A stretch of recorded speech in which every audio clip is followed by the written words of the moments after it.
Burgard Rippy. I'm over at the Red Power Roundup, Springfield, Ohio, Clark County Fairgrounds, over by this sick cotton picker from the World War II area, but this guy's got a cutaway of a high boy, 1951. He's got this, this is like official type of stuff, man.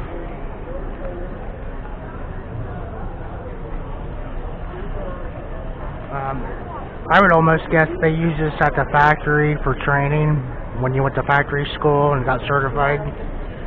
Yeah, Cub Cutaway Teaching Tractor. So a lot of hands have been on this before, and they would take them apart and put it back together right there in class and teach you the method to the madness, electrified, propelled there.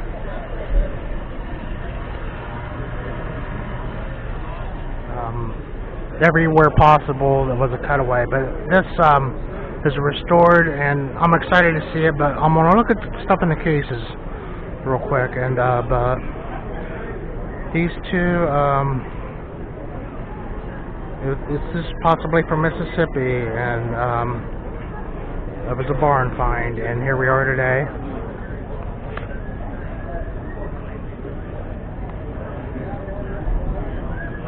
So on the left is it really wasn't in that bad a shape, you know, looking as far as the red paint anyway. This part here is poly. I'm not sure how there was a machine big enough to make something that big out of plastic at the time. And this would have to be metal. Yes, but that part was poly anyway, I think. I'm sorry. Oh boy. Later on, this will be in Jackson, Mississippi. Wow. At the Ag Museum. They got that truck plant down there near Canton. I remember when they built that. You talking about Nissan? I guess that's what. It was just a big flat piece of dirt when I saw it. Okay. That's pretty neat. Thank you. Yardstick collection. Yeah, this is being donated. They're somewhere in Jackson, Mississippi, to a museum. He was telling me. I could tell from the way he spoke that he was probably knew quite a bit about Mississippi. Yes, ma'am. It's south of Tennessee. Oh, sure. Display. I'm looking at these the wrong way, but those look like almost cell phone covers, but. This is from the refrigerator in. Refrigerator parts. A pizza cutter.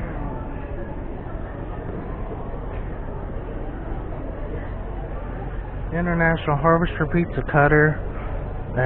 Some very nice looking vintage golf club covers, I'm thinking. I don't know. The jumpsuit. New in the package. Upside down. A tie. A bandana.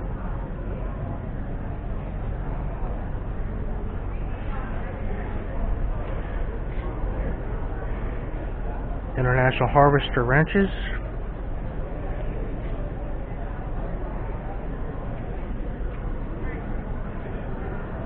More wrenches, and the badass girls. And I want to see a few of them today. Try badass toys.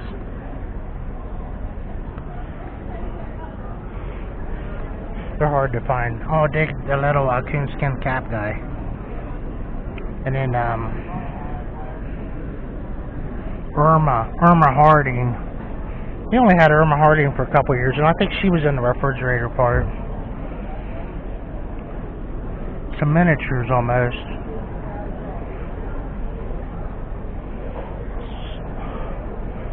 Like tool checks, dog tags. They used a bear at one time. Lewis. I can make that out. Lewis Field? No. And this is a hedge trimmer from International Harvester, electrified. And the hats. And these were popular in the 50s. Some of them look like pith helmets. I'm not really seeing one like that, but there's what Irma Harding was wearing. And remember these with the beanie thing? And here's a Steiger one. Here's a pith helmet, which John Deere had them, I remember also. And whenever you find them, they're really small head size. So I'm convinced it was rare to have a 7.5 back then. Detroit, Grand Rapids. I mean, they're tiny heads on those vintage hats. Oh, I didn't know these existed. There's even an awl. A tape measure.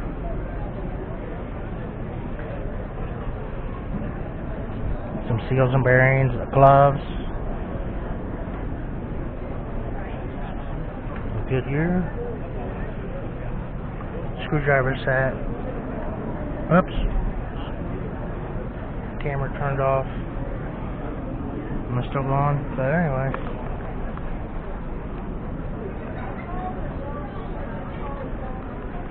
I'll just go ahead and end it here. The camera flickered, but there's a Milwaukee part there. Binders and mowers. And Clover. Thanks for watching over here. Red Power Roundup, Springfield, Ohio.